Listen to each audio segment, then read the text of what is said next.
حضرت سیدنا امام ابو مالک فرماتے ہیں میں غریب کا بیٹا تھا اور میری 6-7 بہنیں، میں اکیلا بھائی تھا۔ آپ فرماتے ہیں میرے ابا جی فوت ہو گئے، میری امی پکڑ کے مجھے ایک دھوبی کی دکان پہ لے گئی، کہنے لگی اسے کپڑے دھونے کا طریقہ بتا دے، سلیقہ سمجھا دے، یہ بھی ایک چھوٹی سی لانڈری کی دکان کھول لے گا، میری بیٹیوں کا پیٹ پالے گا۔ دھوبی کہنے لگا ٹھیک ہے، میں 2-3 درہم بھی دوں گا مہینے کے، اور جب کام سیکھ جائے گا تو تنخواہ بڑھ جائے گا۔ امام ابو مالک رحمت اللہ علیہ فرماتے ہیں میں بہنوں کے لیے روزی کمانے نکلا، میں بیوہ ماں کے سر پہ بوجھ اتارنے کے لیے نکلا، میں غربت کے عالم میں نکلا، رستے میں امام اعظم کا مدرسہ تھا، فرماتے میں وہاں چمکتے چہرے دیکھتا، لیکن اپنی غربت کو دیکھ کے میں آگے بڑھ جاتا، پریشان ہوتا کہ میں کیسے علم حاصل کروں گا۔ آپ فرماتے امام صاحب مجھے اکثر دیکھتے، ایک دن امام اعظم باہر نکلے، مجھے کھڑے ہوئے دیکھا تو قریب بلایا، سینے سے لگایا، ماتھا چوما، کیا نام ہے؟ میں نے کہا ابو مالک میرا نام ہے۔ کہا تمہیں پڑھنے کا شوق ہے؟ کہا بڑا شوق ہے۔ کہنے لگے چل آجا پڑھا کر، آجا مدرسے میں پڑھا کر۔ کہتے میں سارا دن وہاں پڑھتا، گھر سے کام کرنے آتا، سارا دن امام اعظم کے پاس پڑھتا رہتا۔ مہینہ آیا تو میری اماں کہنے لگی تنخواہ لاؤ۔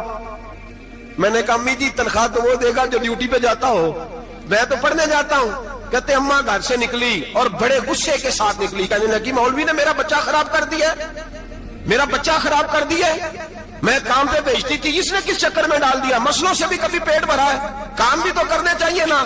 کہتے امام اعظم کے سامنے کھڑی ہوئی، امام صاحب بڑے امیر کبیر آدمی، اربوں خربوں پتی، اور پھر اتنے بڑے عالم فقیر، سارا بغداد، سارا کوفہ، سارا مصر سلوٹ کرتا ہے۔ بی بی آئی اور تیز جملے، عورتوں کا طریقہ ہوتا ہے، کہنے لگی مولوی تیری سفید داڑھی، تیرا اتنا نام، تجھے خیال ہی نہیں آیا میں بیوہ عورت ہوں، تو نے میرا بچہ خراب کر ڈالا، میری یتیم بچیاں روٹی کہاں سے کھائیں گی، مسلوں سے بھی کبھی پیٹ بھرا ہے۔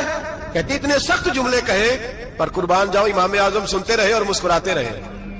کہنے لگے میری غلطی ہے، میری غلطی ہے، میری غلطی ہے، بی بی بھول گیا تھا، غلطی ہو گئی۔ بی بی کہتے تیری امام صاحب سنتے رہے، جب غصہ اتر گیا تو کہنے لگے اماں تیرا غصہ اتر گیا ہے؟ اتر گیا ہے۔ کہنے لگے تیرا بیٹا بڑا نیک ہے، تیرا بیٹا بڑا لائق ہے، تو اسے پڑھنے دے۔ کہنے لگے چپ کر بے مولوی، یہ پڑھے گا تو میں روٹی کہاں سے کھاؤں گی۔ امام صاحب کہنے لگے مجھے بتائے گی تیرے گھر کا خرچہ کتنا ہے؟ اس نے ایک لفظ پہ 3 دینار کا، ایک روایت ایسی بھی لکھی ہے بزرگوں نے، کہنے لگی 40 درہم ہے، اور اماں کہتی میں نے جان بوجھ کے زیادہ بتائے، حالانکہ میں کناب کا خرچہ کرتی تھی، لیکن جب کھلا ڈلا کرے تو وہ والا خرچہ بتایا۔ میں نے کہا 40 درہم خرچہ ہے، تو دے گا؟ تو کہتے امام اعظم کہنے لگے اماں تجھے لینے نہیں آنا پڑے گا، پہلی سے پہلے تیرے گھر میں پہنچ جایا کریں گے، یکم سے پہلے آئیں گے۔ او بھائیو کہاں استاد ملتے ہیں، کہاں استاد ملتے ہیں، کہاں وہ لوگ ملتے ہیں جو دعائیں مانگتے، التجائے کرتے، پیار کرتے۔ گزر گیا وہ دور، اب تو سوٹ لینے کا دور ہے، مٹھائیاں لینے کا دور ہے، ہاتھ ڈلوانے کا دور آیا ہے۔ اب کون پوچھتا ہے؟ اب تو پوچھتے ہیں تو میرے لیے کیا لایا ہے۔ حضرت سیدنا امام اعظم ابو حنیفہ رحمت اللہ علیہ 1 دن نہیں، 2 دن نہیں، 4 دن نہیں، 5 مہینے نہیں، 20 سال تک، کہنا آسان، بولنا آسان، سننا آسان، 20 سال تک امام ابو مالک کے گھر میں خرچہ دیتے رہے، وہ پڑھتے رہے۔ اماں کہنے لگی تو میرے بیٹے کو لگا تو لیا ہے تو پڑھ کے بنے گا کیا؟ حضرت امام اعظم فرمانے لگے بادشاہوں کے تخت پر بیٹھ کر بادشاہوں کے ساتھ کھانے کھایا کرے گا، ان کے ساتھ بیٹھ کے حلوہ کھائے گا، وقت آئے گا وہ دیکھے گی۔ کہتے ہیں میرے امام انتقال کر گئے، وقت بیت گیا، ہارون رشید نے مجھے بلایا بغداد میں اور کہا میں آپ کو چیف جسٹس بنانے لگا ہوں۔ کہتے ہیں میں خوشی سے سجدے کرنے لگا، میں چیف جسٹس بنا۔ میں نے اپنی اماں کو خط لکھا کہ اماں بغداد آ جا، تیرے بیٹے کو اللہ نے بڑی شان عطا کر دی ہے۔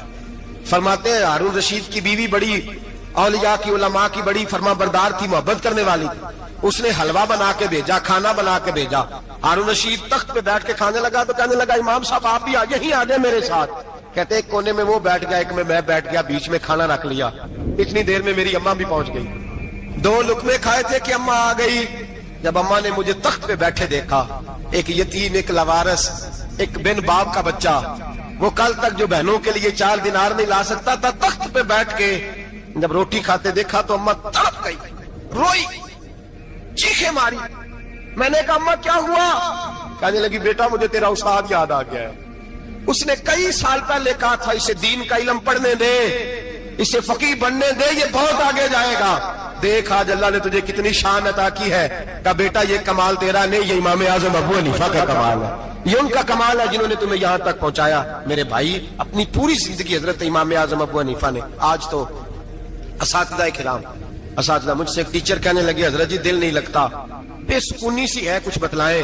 تو میں نے کہا کلاس میں کوئی یتیم بچہ ڈھونڈ لیں, کوئی لاوارث بچہ ڈھونڈیں, اس کی وردی اپنے ذمہ لے لیں, کتابیں اپنے ذمہ لے لیں, اس کا خرچہ اپنے ذمہ لے لیں, روز جیب میں ٹافیاں ڈال کے جایا کرے کہ غریب کو دینی ہے. پر میں 2 مہینے یہ والا وظیفہ بھی پڑھ کے دیکھے, اللہ آپ کو سکون عطا کرے گا. یہ بھی کہنے لگے بڑی ٹھنڈک ہوئی ہے, بڑا سکون ملا ہے, بڑی تابعداری. میں نے کہا آپ لفظوں سے سکون چاہتے ہیں, وہ لوگ خدمت کر کے سکون لیتے.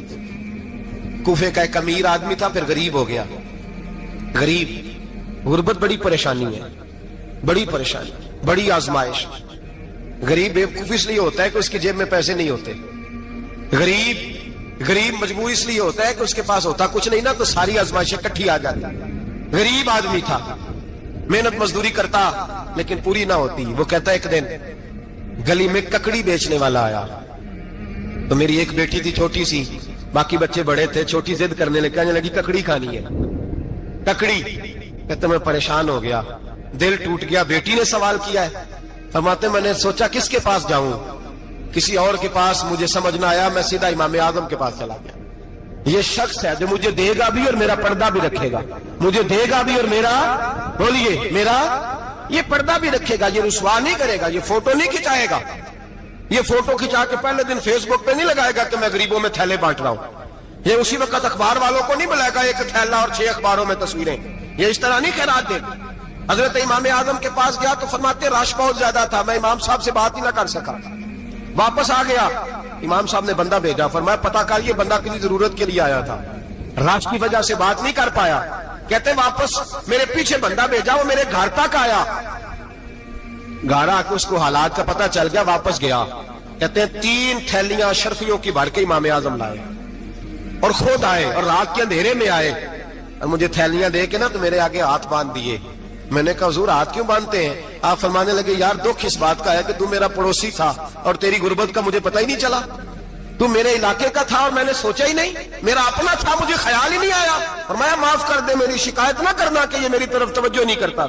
علم بھی تھا, عمل کا نور بھی تھا, تقوی کا حسن بھی تھا, غریب کی مدد کا جذبہ بھی تھا. آج لوگوں پر مال کا فتنہ سوار ہوتا ہے, سب پر نہیں لیکن زیادہ لوگوں پر. جیسے جیسے مال آتا جاتا ہے ویسے ویسے عقل بھی آتی جاتی ہے, ویسے ویسے سیانے بھی ہوتے جاتے ہیں. کہتے ہیں وہ بھی کمائے وہ بھی کرے, میں تو ٹیکنیکلی بڑا ہوں, میں عقل مندی, میں بڑی نہ بہن کی فکر رہتی ہے, نہ بھانجوں کی فکر رہتی ہے, نہ رشتہ دار کی فکر رہتی ہے, نہ دائیں بائیں کچھ دیکھتے ہیں. لوگ جیسے جیسے پاورفل ہوتے جاتے ہٹتے جاتے, کٹتے جاتے, امیروں سے گرانے لگتے جاتے, آگے کی طرف دیکھتے جاتے. امام اعظم ابو حنیفہ رحمت اللہ علیہ نے ساری زندگی پیار کیا, محبت بانٹی, علم, فقاہت, تقوی, روشنی. آج لوگوں کو علم ہوتا ہے پر علم کا نور نہیں ہوتا. ہمیں بہت ساری باتوں کا پتہ ہوتا ہے پر وہ باتیں ہمارے لفظوں میں ہوتی ہیں, ہم اس کے حسن سے آگاہ. اور اگر میں یہ کہہ دوں کہ ہمیں ان باتوں پر یقین کامل نہیں ہوتا, کہہ رہے ہوتے ہیں, ہم سمجھتے ہیں, بڑی باتیں کرتے ہیں, لیکن ان باتوں کے پیچھے جو عمل کا جذبہ ہے وہ پھیکا ہوتا. امام اعظم ابو حنیفہ رحمت اللہ تعالی علیہ جتنے بڑے عالم تھے اتنا ہی بڑا خوف تھا اللہ کا, اتنا ہی بڑا خوف تھا. ایک آدمی کہتا ہے میں نے امام صاحب سے مسئلہ پوچھنا تھا, میں نے عشاء کی نماز امام صاحب کے پیچھے پڑھی. کتنی لوگ باتیں سنتے ہیں, اس کا اثر کتنا لیتے ہیں, لیکن امام صاحب رحمت اللہ علیہ کا طریقہ کیا تھا؟ کہتے میں نے امام صاحب کے ساتھ نماز پڑھی مسجد میں, تو قاری صاحب نے قرآن پڑھا, اذا زلزلت الارض زلزالها واخرجت الارض اثقالها. فرماتے ہیں آخری 2 آیتیں پڑھی, فمن يعمل مثقال ذرة خيرا يره ومن يعمل مثقال ذرة شرا يره. اللہ فرماتے ہیں میں قیامت کے دن تیرے ذرے ذرے کا حساب کروں گا. ذرہ برابر نیکی ہوئی تو تیرے سامنے آئی, ذرہ برابر گناہ ہوا تو تیرے کس کے برابر؟ جی وہ کتنا ہوتا ہے؟ ریت کا 1 ذرہ, اس کے برابر بھی گناہ ہوا تو تیرے سامنے. یہ اللہ کہہ دیا ہے, تو ایسا انشاءاللہ ہو کے رہے گا. اللہ ایک دفعہ دکھائے گا. دعا فرمائے اللہ ہمیں معافی عطا فرمائے, اللہ ہم سے درگزر فرمائے, اللہ ہمیں بخشے ہوئے میں شامل فرمائے.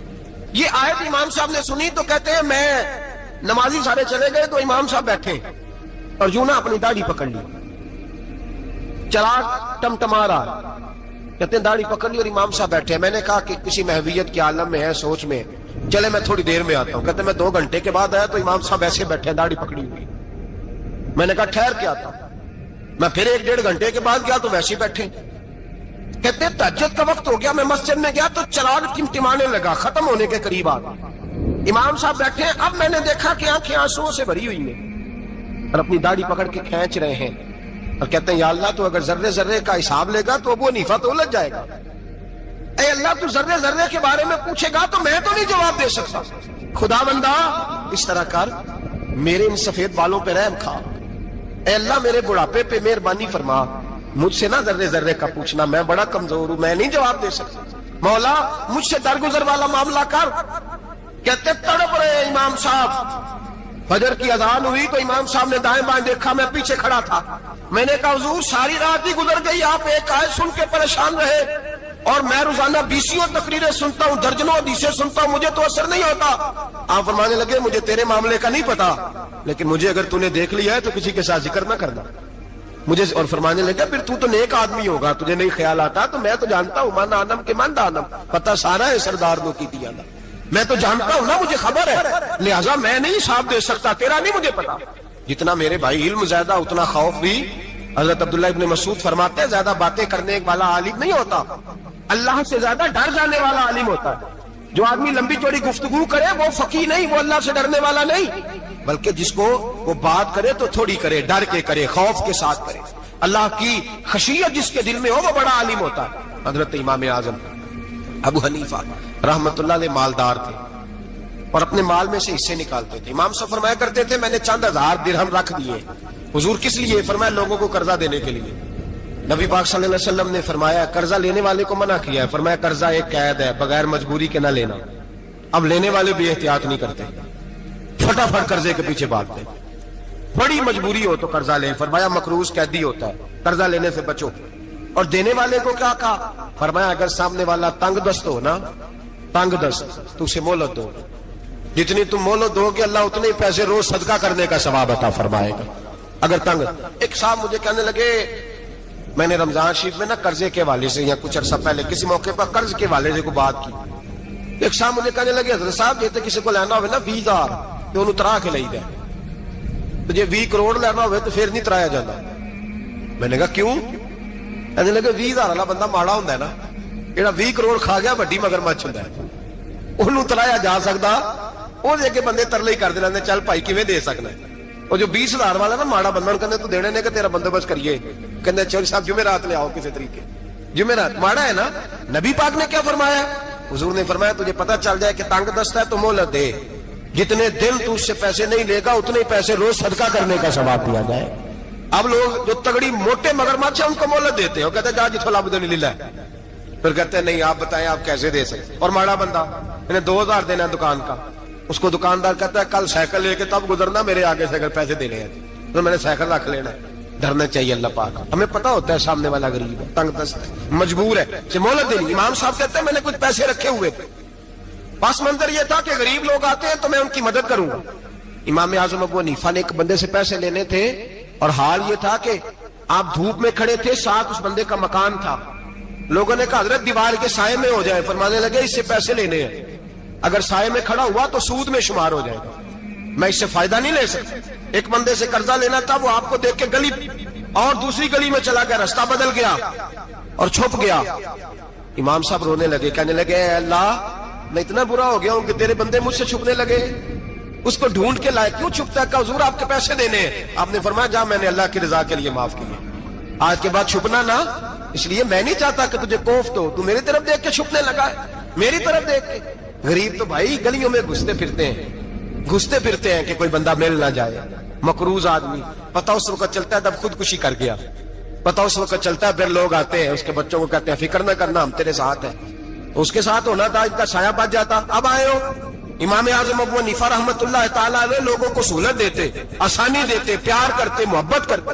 ہم لوگوں کا مزاج ایسا نہیں ہے, ہماری اخلاقیات کے اندر وہ حسن نہیں جو ہمارے بزرگ ہمیں دے کے گئے. اور پھر چھوٹی چھوٹی باتوں میں حقوق العباد کا خیال کرتے, چھوٹی چھوٹی باتوں. ہم تو گالی دے کے بھی کہتے ہیں نا چل کیا ہو گیا, گالی دی ہے نا. میں نے دیکھا ہے سائیکل والے کی ٹکر اگر